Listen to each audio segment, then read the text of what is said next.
ready for it.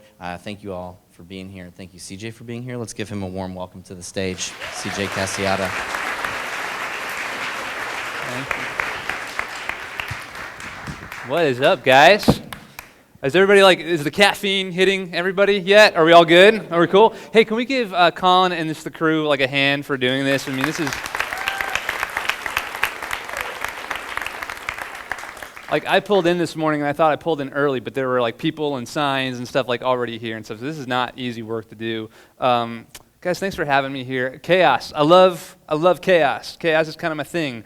I wrote a book about getting weird, which I think is, weirdness is the byproduct of chaos. Weirdness is what happens when, chaos just ensues. And in fact, there was this point where I was right in the middle of writing the book, and I was even thinking does anybody want to read about weirdness? Is this going to be a thing? Do people need this message?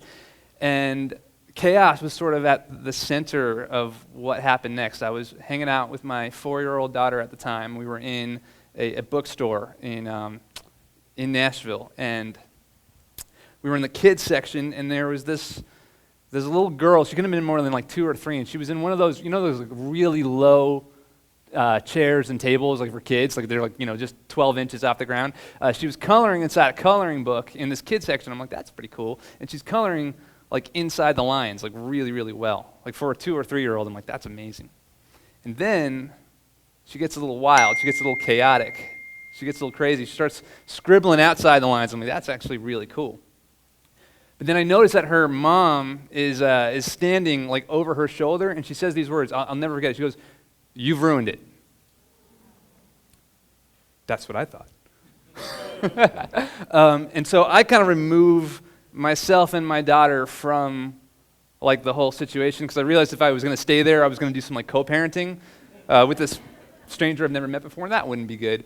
But it just reinforced in me the reality that so many of us grow up hearing that it's not okay to color outside the lines.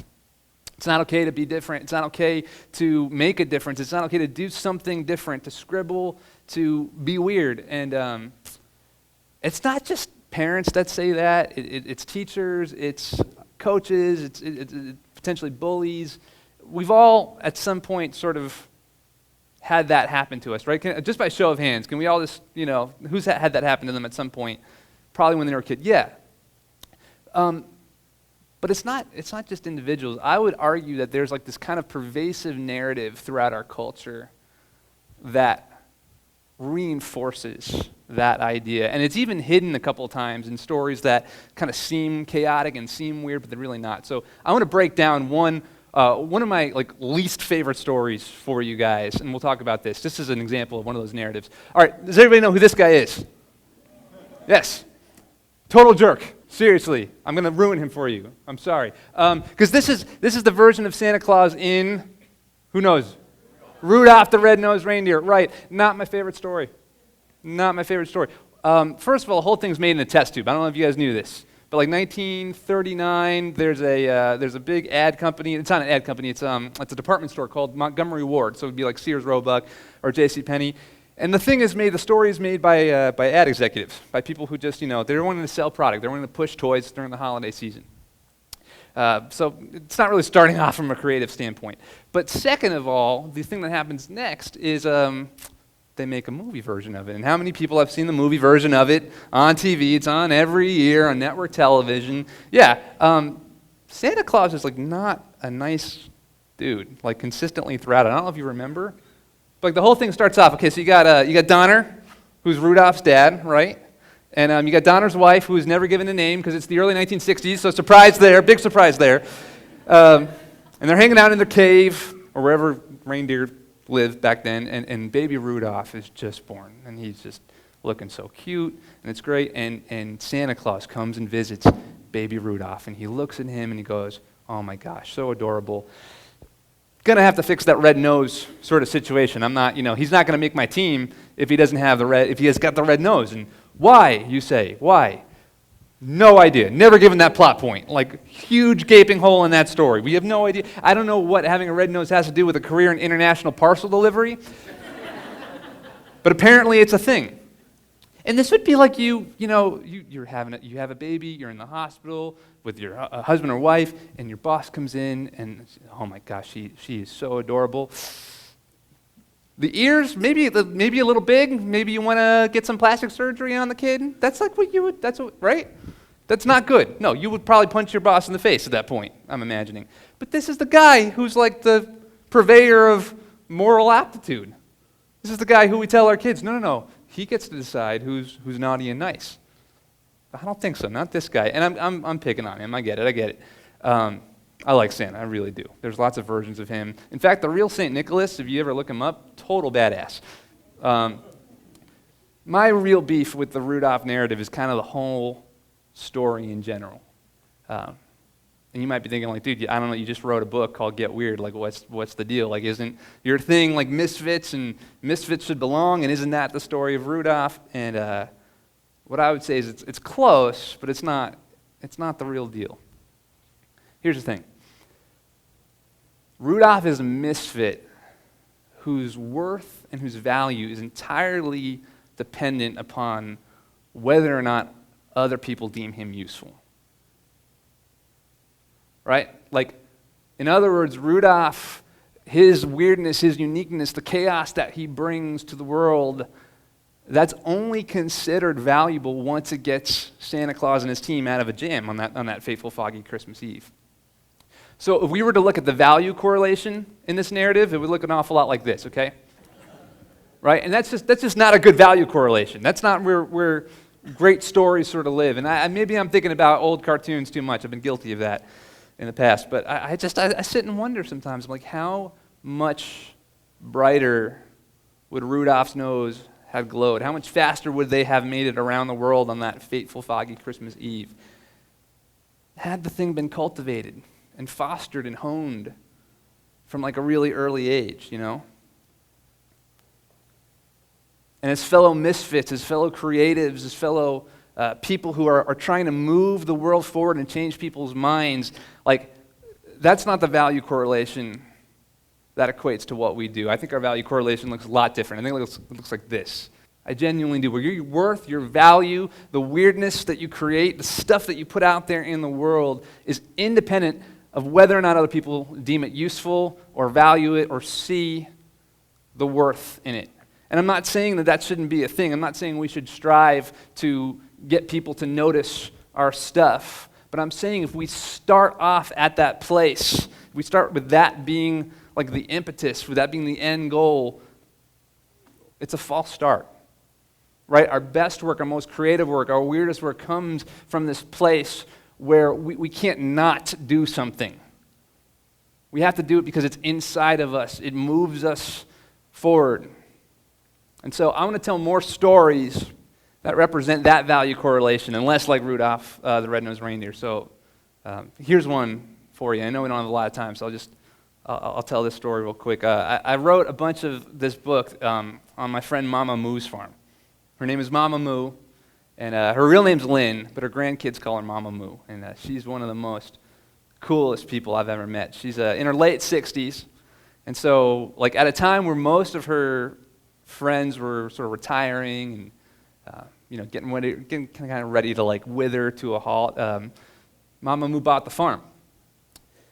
That's a bad euphemism. She actually literally bought a farm. Like I need to stop using that euphemism. She bought a farm like 45 minutes away from here, down south. It's one of the most beautiful places I've ever seen. It's got like chickens and wildflowers, and it's got all of these amazing vegetables, and it's beautiful. And my favorite thing about Mama Moo is she gets up like way earlier than me. Maybe as early as these guys who put on Creative Mornings this morning. She gets up before the sun. She puts on like this thick layer of SPF 30 on, so you see her, and she's got this like big white mask, and she's out there. She's in her 60s. She's out there, and she is tilling the soil, and she's nurturing, and she's sowing, and she's making this farm work. And then the next thing that she does is she just shares everything with everybody. Like the first time I met her, like she just loaded me up with all these duck eggs, and I'm like, what am I supposed to do? So we had like scrambled duck eggs for a week straight. It was amazing.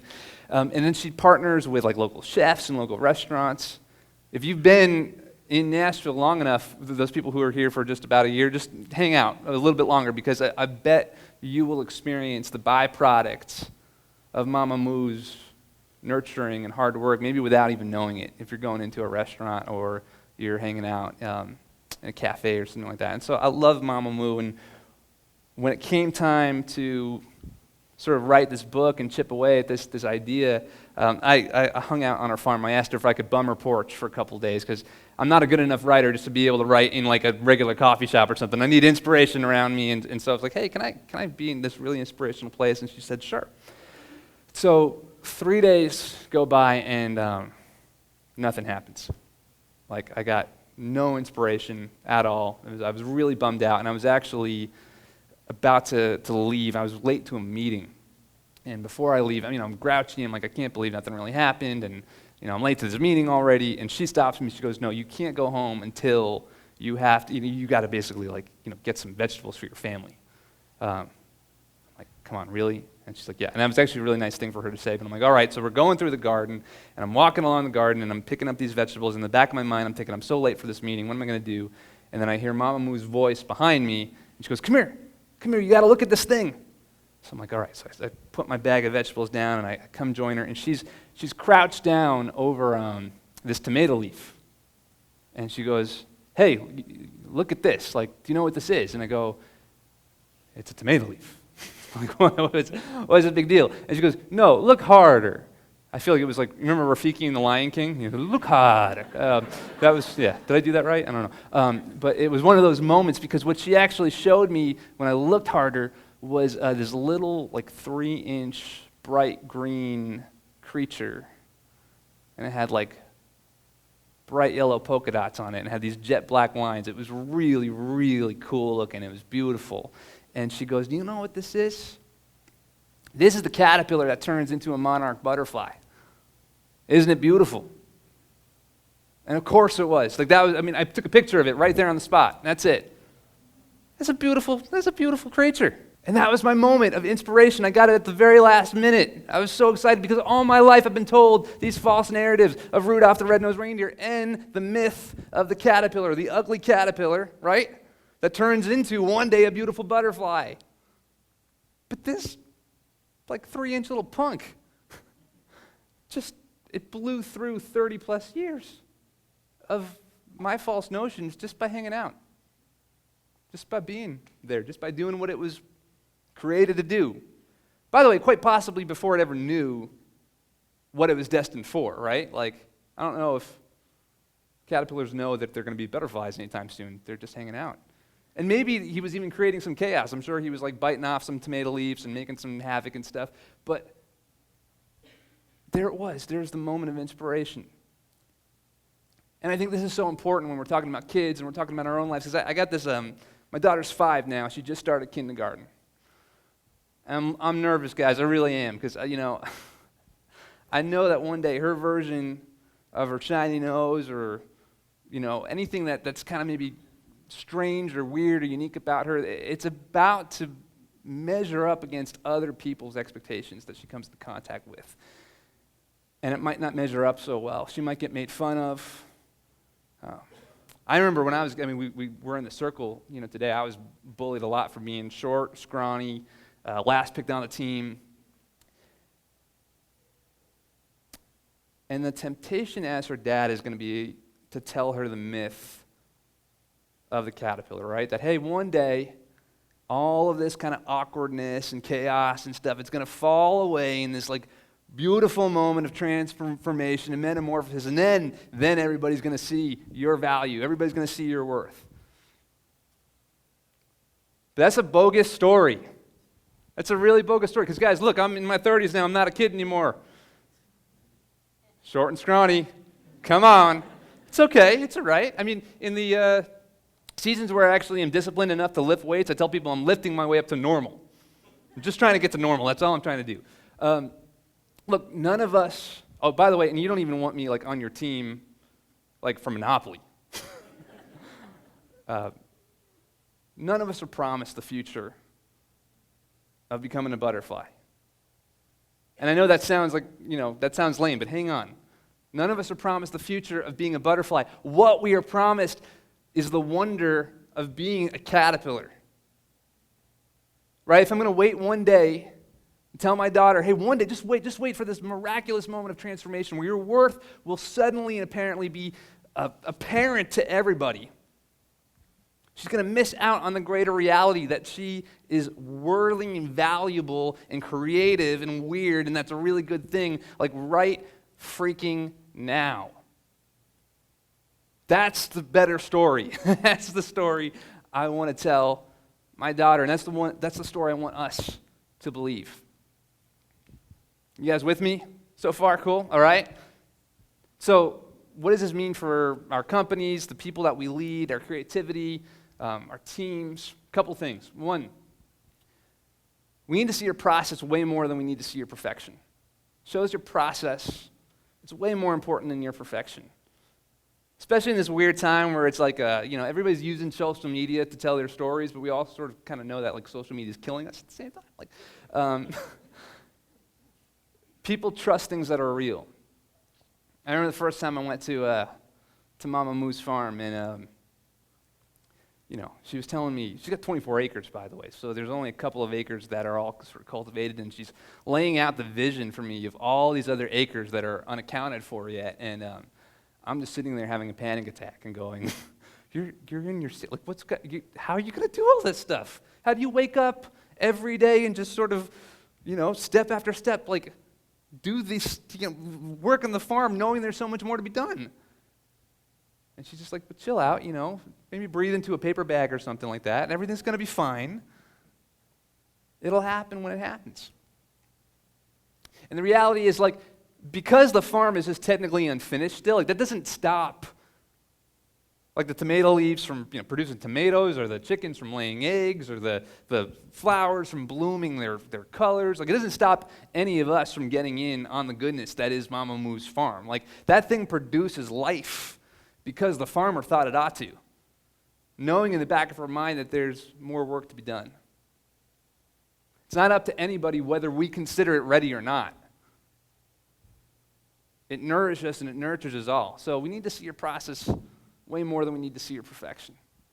Number two, one transformation is just a boring story. If you guys have gotten that already from me, good. Like the whole myth of the caterpillar, ugly caterpillar, beautiful butterfly, ugly duckling, handsome swan, whatever. We've heard that story a bunch of times before.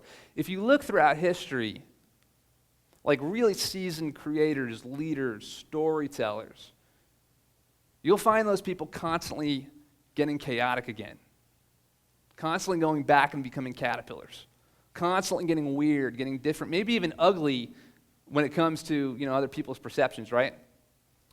Michael Jordan, really good example. Dude's at the height of his game, right? What does he do at the height of his game? Two things. Makes the greatest movie of all time, Space Jam. And number two, he plays minor league baseball. Imagine being like the greatest athlete in the world at that time, and then he goes, okay, I'm going to switch games, or I'm going to switch like games, but I'm not even going to be in the major leagues, I'm going to be in the minor leagues. That's a really humble move. That's a caterpillar move. But then what happens? Guy goes back to the NBA, makes 55 points in one game, does a bunch of game-winning shots. He's unstoppable. So when it comes to your teams, when it comes to your projects and stuff that you're doing, are you fighting stagnancy? Are you going back and getting weird and getting courageous? Are you coasting, or are you cocooning? Okay, and then the last one. This might seem obvious, but let's just tell better stories. Let's just tell less stories like Rudolph and more stories like the wonderful caterpillar. And this point and the idea of chaos, it's really near and dear to my heart. And it's funny when Colin said that the theme was going to be chaos, because I'm like, oh, great. I've invited a ton of chaos into my life this past year and into my household more than ever before.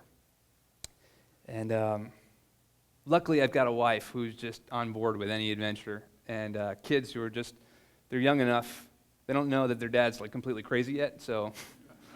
And I just don't want to be the guy who gets to hold a microphone and go, yeah, follow your dreams, guys, it's going to be awesome, and everything's going to be great, and like, chaos will ensue. And that's why we avoid it. Like, there's obviously a negative aspect to chaos. And I wrote this book called Get Weird, not knowing if anybody actually really wanted to read about their own weirdness.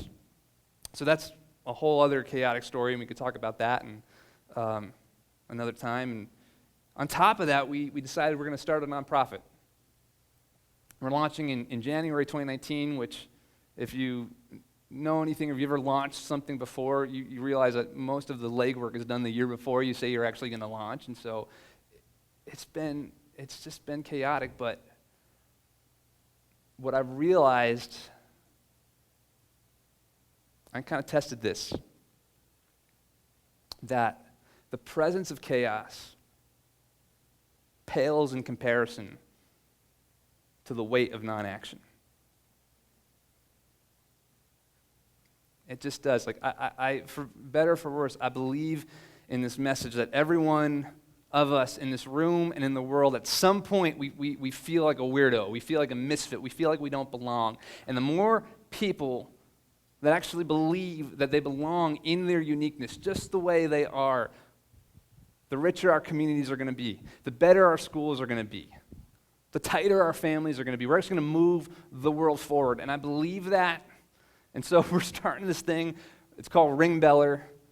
It's a nonprofit. We basically create media that teaches kids this concept, that they belong in their uniqueness, just the way they are, that they have an imagination and is there on purpose. And so I spent, the idea came from, I spent about 10 years interviewing creative professionals and really imaginative leaders, and I thought, man, why can't we give this content to kids? Like, if kids could get access to these creative professionals and those creatives can say, yes, you're awesome, you matter, you have the power to make a difference because you have an imagination. Whether that kid is in a low-income school, a really rich school, doesn't matter, whether they're in Japan or in Detroit.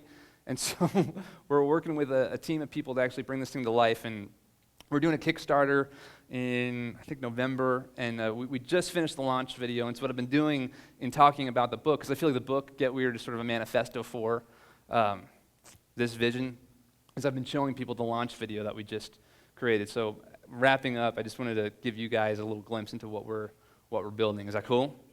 Okay, ready? Here we go. Hi, I'm CJ Casciotta.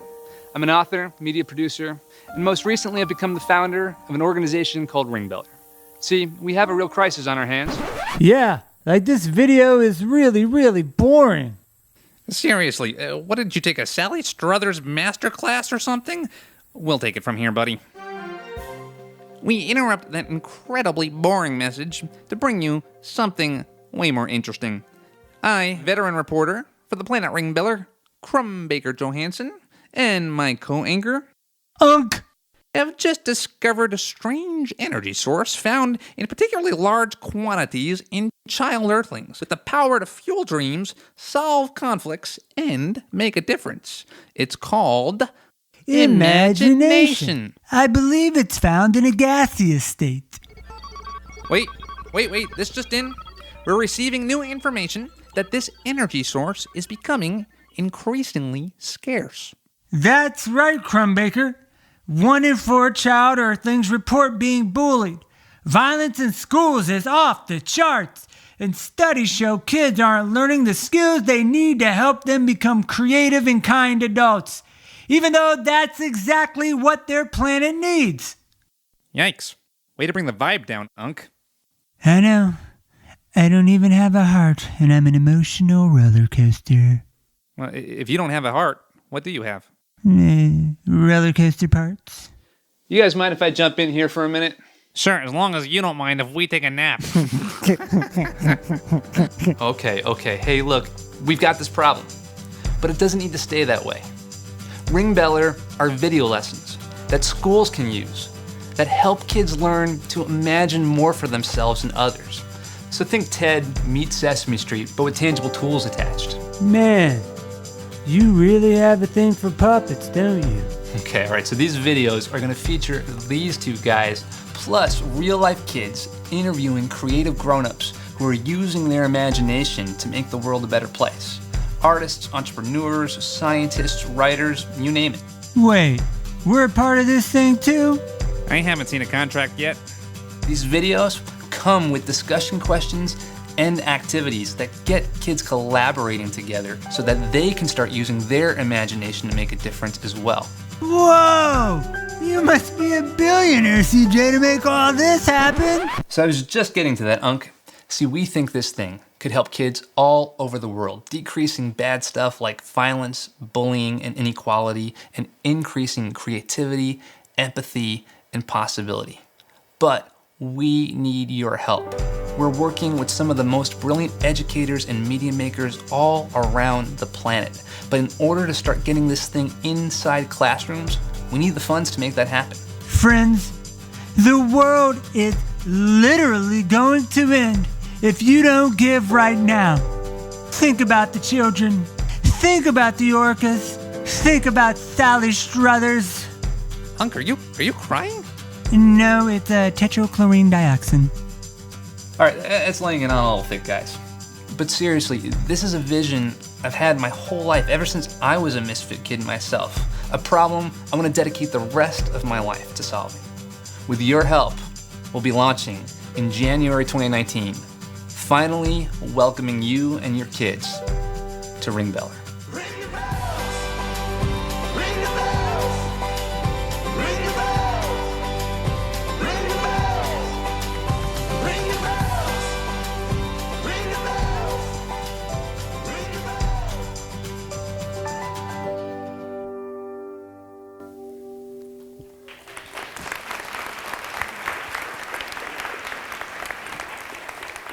So that's what we're up to, and that's honestly my time. I feel like, again, we're all misfits. We start that way as kids, but the joyful reality that we get to step into is not only do we belong, but the fact that we're created uniquely, the fact that we're weird, that generates this interesting, really fun energy where that actually helps other people belong just the way they are too. So I know you guys are sort of the champions of that message already, but please continue to join me. If you see somebody that feels left out or looks left out, give them a hug.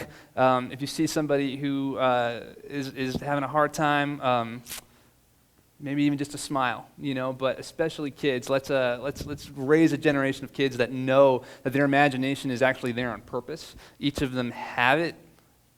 Not one kid has more of an imagination than other, and then that actually has the power to move the world forward and create the future that we all imagine together. So in the words of St. Kermit the Frog, keep believing, keep pretending. Thank you, guys.